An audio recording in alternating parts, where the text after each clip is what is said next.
Ang pericardium 6 ay isang magandang acupressure point upang makatulong na mapawi o maibsan ang problemang ito. Paano pa natin hahanapin ang mga ito? Ang acid reflux ay maaari makaapekto sa sinuman kabilang na ang sanggol. Noong 2019, merong tinatayang 783.95 milyon na kaso ng GERD sa buong mundo. Ang karaniwang gamot na ginagamit para gamutin ang sakit na ito ay omeprazole. Gayunpaman, ang pangmatagalang paggamit ng gamot na ito ay maaaring humantong sa pagkasira ng kidneys. Ang gastroesophageal reflux ay napakakaraniwan na ngayon sa mundo. Sabi ng statistics noong 2019, merong tinatayang 783.95 milyon na kaso ng GERD sa buong mundo. Ang acid reflux ay ang acute form ng GERD, ngunit maaari ito maging talamak at lumikha ng mas malaking problema para sa meron ang sakit na ito. Ang acid reflux ay maaari makaapekto sa sinuman kabilang na ang sanggol.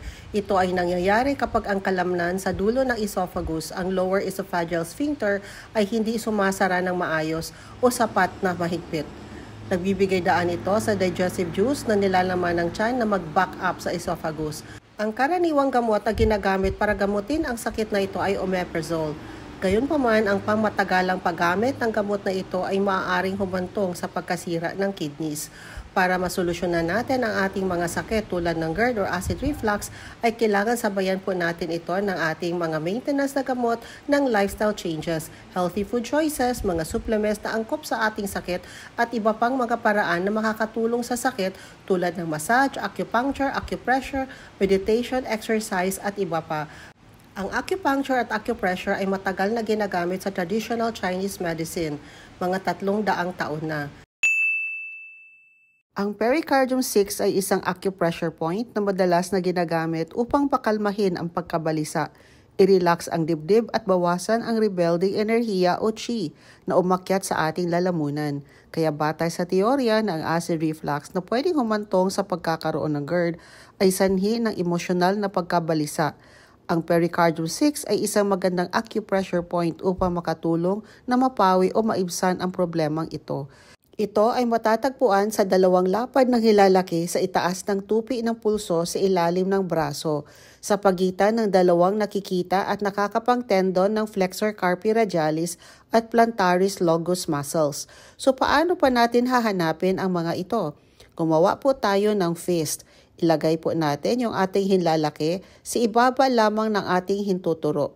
Dapat mong maramdaman ang dalawang malalaking tendon ng flexor carpi radialis at plantaris longus. Tapos ilagay po natin yung ating ring finger sa unang linya na makita natin sa ating wrist.